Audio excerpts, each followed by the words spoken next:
कांग्रेस से लोकसभा प्रत्याशी सम्राट सिंह सरस्वार की चचेरी बहन और जीजा ने उनकी संपत्ति हड़पने का लगाया आरोप। मध्य प्रदेश की बालाघाट सिवनी लोकसभा सीट से कांग्रेस पार्टी के प्रत्याशी सम्राट सिंह सरस्वार की चचेरी बहन डॉली चौहान और उनके जीजा प्रमेंद्र सिंह चौहान ने उनकी संपत्ति हड़पने का आरोप लगाते हुए एक वीडियो जारी किया है। वीडियो में वे बता रहे हैं कि जिस बंगले में आज उनके चाचा पूर्व विधायक अशोक सिंह सरस्वार और चचेरे भाई सम्राट सिंह सरस्वार रह रहे हैं, दरअसल वह उनके नाना स्वर्गीय राणा हनुमान सिंह का है। उनकी अपनी कोई संतान नहीं थी, सो उन्होंने अपनी वसीयत में ये बंगला मेरे पिता विनय सिंह सरस्वार तथा ग्राम तिरोली में स्थित संपत्ति अशोक सिंह सरस्वार के नाम कर दी थी। उनके चाचा अशोक सिंह सरस्वार जब विधानसभा का चुनाव लड़ रहे थे तब उन्होंने मेरे पिता विनय सरस्वार से कुछ दिनों के लिए उक्त बंगले में रहने की अनुमति मांगी थी, जिसे मेरे पिता ने सहर्ष स्वीकार कर लिया था। किंतु इसके बाद उन्होंने बंगले पर अनाधिकृत रूप से कब्जा जमा लिया और मेरी माताजी के निधन उपरांत हमारा सारा सामान बाहर फेंकवा गया। हमने जब इस पर आपत्ति जताई तो सम्राट सिंह ने हमारे साथ गाली गलौच और मारपीट की। हमने जिसकी रिपोर्ट कोतवाली थाने में दर्ज करवाई, किंतु कोई कार्यवाही नहीं की गई। तब हमने कलेक्टर और एसपी से भी शिकायत की, किंतु चाचा अशोक सरस्वार ने अपनी विधायकी का रौब दिखाकर मामले को दबवा दिया। डॉली और उनके पति प्रमेंद्र सिंह का कहना है कि जो व्यक्ति परिवार वालों का नहीं हुआ वह जनता का क्या भला करेगा। इस मामले में पूर्व सांसद तथा बसपा उम्मीदवार कनकर मुंजरे ने भी पूर्व विधायक अशोक सिंह सरस्वार और कांग्रेस से लोकसभा प्रत्याशी सम्राट सिंह सरस्वार को आड़े हाथों लेते हुए अच्छी खरी खोटी सुनाई है। डॉली सिंह चौहान प्रमेंद्र सिंह चौहान की वाइफ हूँ। मेरे पिता विनय सिंह सरस्वार हैं। प्रथम राणा हनुमान सिंह जी की थी, जो मेरे ग्रैंडफादर थे। उन्होंने मेरे पिताजी को अपनाया था, उन्हीं के सारे वो काम करते थे, मेरे फादर विनय सरस्वार जी। तो हमारे जो ग्रैंडफादर थे राणा हनुमान सिंह जी, उन्होंने मेरे पापा को ये वसीयत से ये बालाघाट सर्किट हाउस रोड का जो बंगला है वो उन्होंने उनको वसीयत से लिखा था। गवाह में अशोक सरस्वार जी के गवाह हैं। और जब 2016 से मेरी मम्मी नहीं रही तो वहाँ हमारे मम्मी का बेडरूम था, मम्मी पापा का, तो उन लोगों ने वहां से सामान हटा के हमारे नक्सी के घर में सम्राट ने फिकवा दिया था। फिर पापा हमारे विनय सरस्वार जी वो गए, उन्होंने उनसे प्यार से बात किया। फिर हम उनके नाम की नेम प्लेट थी, हमारे पिताजी के नाम की जो नेम प्लेट लगाया उन्होंने, नई नेम प्लेट, तो उसको उन्होंने रातों रात तोड़वा दिया सम्राट सरस्वार ने। और फिर हम प्रकाश चतुर्मोता जी हैं, उनके घर हम बैठे थे, तो वहां हम चाय वगैरह पी रहे थे, तो हमको किसी ने बताया कि कोई आपके घर में वहां तोड़ा ताड़ी कर रहा है। तो मैं और मेरे पिताजी गए। मेरे पापा ने बोला कि आपने नेम प्लेट क्यों तोड़वाई और सामान भी फिकवा दिए, भैया ये आपको अच्छा नहीं लगता, आप ऐसा मत करिए। तो उन्होंने मेरे पापा के साथ बहुत अभद्र व्यवहार किया, धक्का दिया। तो मैंने बोला तो उन्होंने मेरे ऊपर हाथ उठाया, अशोक सरस्वार जी ने। जैसे ही उन्होंने हाथ उठाया तो मैंने घबरा गई मैं, और मैंने अपने हस्बैंड को फोन किया। तो भाग्य से ये रास्ते में थे तो ये स्पीड में आए। फिर प्रकाश चतुर्मोता जी भी आ गए, फिर मेरे मामा वगैरह सब आ गए वहाँ पे, छोटे मामा। एफआईआर लेने को तैयार नहीं हो रहे थे थाने वाले। हम लोग फिर अड़े कि अगर आप एफआईआर नहीं लेते हो तो उसका कारण बताइए कि एफआईआर क्यों नहीं ले रहे। तो कम से कम हमको आधा पौन घंटा जो कोतवाली थाना वाला था तो वहाँ इंतजार करना पड़ा। हम लोग हटे नहीं वहां से। फिर जब शायद थानेदार साहब को भी लगा हुआ कि नहीं इस मैटर सेंसिटिव है, तो फिर उन्होंने एफआईआर लिखी। तो इनके नाम पे एफआईआर भी दर्ज है। वो हमारी हीना दीदी ने बहुत मदद की।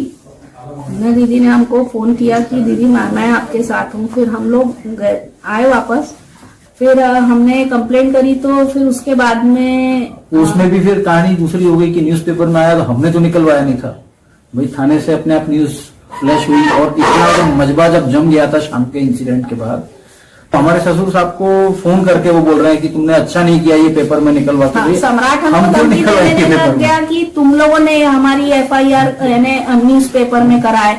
हमने बोले हम बालाघाट आते नहीं, इतने सालों से हम जानते नहीं किसी को इतना। हमारे विनय सरस्वार जी जो मेरे पिता हैं, इन्हीं का मकान था। अशोक सरस्वार जी उनके भाई ने करके उनको आने जाने रहने दिए। ज्वाइंट फैमिली थी, वो भी रहते थे, हम भी रहते थे। परिवार एक था, बिजनेस एक था, सब एक था। जब से मेरी मम्मी चली गई तब से इनके मन में ऐसा पता नहीं क्या आया कि आप यहाँ नहीं रहेंगे, हम रहेंगे। और ये मकान आप हमें दे दीजिए। कि सामने वाला जो रूम है एक, जो तो हमारे ससुर साहब ने इनको बोला ठीक है भाई, राजनीति आपको करनी है तो आप अपना आगे वाला कमरा ले लीजिए और जो भी ऑफिस चलाना है आपको चलाइए।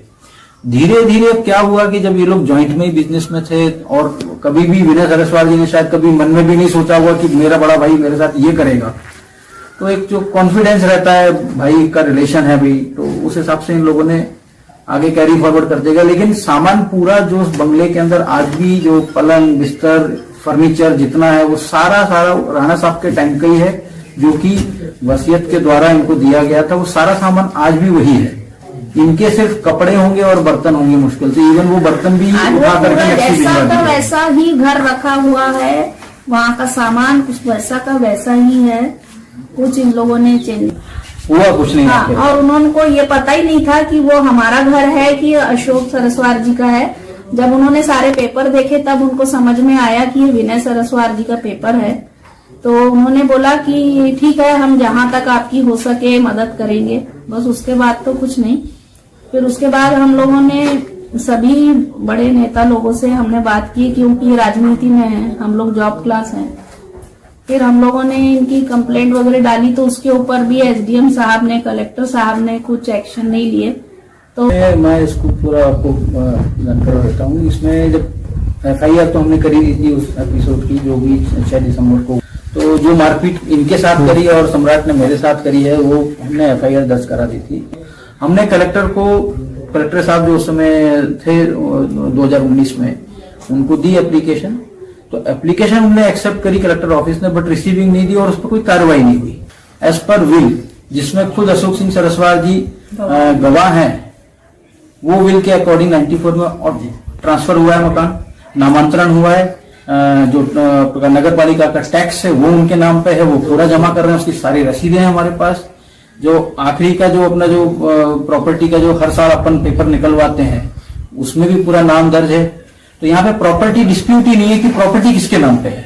सर, इन लोगों का सीधा ये है कि इनका सिर्फ हमको डोमिनेट करना, ये एक लड़की है और एक ये मेरा छोटा भाई है, ये दब जाएंगे करके वो दबा के हमको, यानी व्यवस्था करके इनने पर 2021 की बात है, अशोक सरस्वार जी ने 2 गाड़ी भर के कुछ लोगों को भेजा, अपने फ्रेंड्स लोगों को। उनके कोई फ्रेंड्स आए थे, हमारे बीच वाले ताऊजी भी थे उन्हीं के साथ में।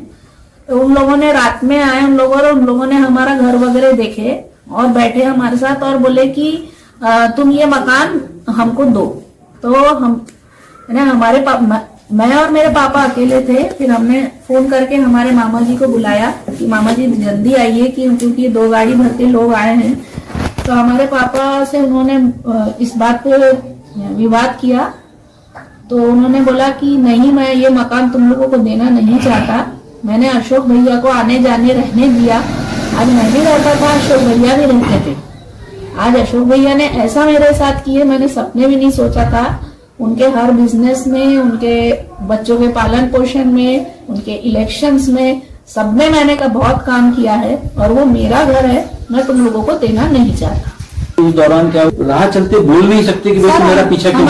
हमारे गाड़ी के पीछे किसी को भी लगा देते थे, वो हमारा पीछा करता था। हम तो किसी को जानते नहीं है, तो हमारे गाड़ी के पीछे वो पीछा कर रहे हैं, हम आगे जा रहे हैं, हम इधर जा रहे हैं तो वो उधर जा रहे हैं। ऐसे हमारे गाड़ियों का पीछा भी होता था सर। और सम्राट के बाद जो यहाँ आएगी तो इसको अच्छा नहीं होगा। तो कैमरे में हमने बोला सर कि कैमरे में जाके देखिए कि आपकी उन लोगों ने हमारे साथ क्या किया है। तो उन्होंने ये बोला कि ये सब झूठ बोल रही है, इसके पापा भी झूठ बोल रहे हैं, इसके हस्बैंड भी झूठ बोल रहे हैं। फिर मैंने बोला कि सर वहाँ कैमरे लगाए हैं, वहाँ कैमरे में आप जाके चेक करिए। स्टेट भाई घर की लड़की थी, हमने शादी कर दी, अब वो अपना देखे, अब ये प्रॉपर्टी तो हमारी जॉइंट की है, मतलब ये समाज को दिखाना चाहते हैं कि ये प्रॉपर्टी हमारे जॉइंट की है, तो हम आपस में निपट लेंगे। जो भतीजा अपने चाचा का नहीं हुआ, जो बड़ा भाई अपने छोटे भाई का नहीं हुआ, वो जनता का क्या होगा? आप इसी से समझ लीजिए, जो अपने परिवार का नहीं है, वो परिवार के बाहर आम जनता का क्या होगा? सम्राट सरस्वार की सिस्टर का एक वीडियो वायरल हुआ है, जिसमें सम्राट सरस्वार ने उनकी प्रॉपर्टी पे कब्जा करना, उनके पिताजी को मारने की बात सामने आ रही है। उस बारे में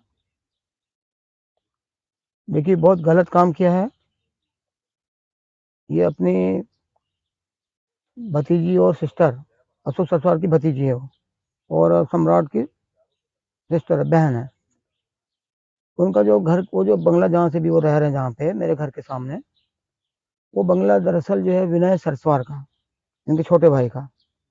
इनके नाना जो थे राणा हनुमान सिंह, उनके तो कोई संतान नहीं थी, तो इसलिए इन्होंने वो बंटवारा कर दिया था कि भाई दोनों के बीच में। सरस्वार को दिया तिरुड़ी की प्रॉपर्टी, इनको विनय को दे दिया यहाँ का घर। तो जब ये पहली बार चुनाव लड़ने आए तो इन्होंने बोला कि भाई मैं चुनाव लड़ रहा हूँ बालाघाट विधानसभा से, तो मेरे को यहाँ चुनाव लड़ने के लिए घर चाहिए। उन्होंने कहा दे दो, ले लो आप। बस जब से उन्हें पकड़ा, कब्जा किया है, तो नहीं छोड़ रहे थे। तो वो गए बताने, उनके भाई बोलने गए, उनके भाई भी गए, उनके दामाद भी गए, उनकी पुत्री भी गई, डाली सिंह, और उनके दामाद का नाम है प्रमन सिंह। तो सम्राट सिंह ने और अशोक सरस्वार ने, दोनों ने उसको मारपीट की, गाली गलौज भी की, बहुत खराब खराब। तो उनकी उन्होंने रिपोर्ट लिखाई है बालाघाट कोतवाली में। पुलिस ने रिपोर्ट तो लिख ली है, लेकिन उसके खिलाफ में आगे कार्रवाई नहीं कर रही है, दबाव में, प्रभाव में। क्योंकि अभी भाजपा की भी सरकार भी थी, तब भी वो दबाव था। गौरीशंकर प्रसेन तो इनका आदमी था, अशोक सरस्वार का और सम्राट सिंह का, इन्हीं का आदमी है वो, उन दबा दिया मामले को। सम्राट सिंह तो रोज जा करके गौरीशंकर प्रसेन के पांव पड़ता था, ठेका करते थे। तो डेंजरेज को जो ठेका है रोड का, वो ठेका 13 करोड़ का था, लेकिन गौरीशंकर की उसमें पार्टनरशिप थी। ठेका इनका, लेकिन पार्टनरशिप, तो रोज जाते थे वो।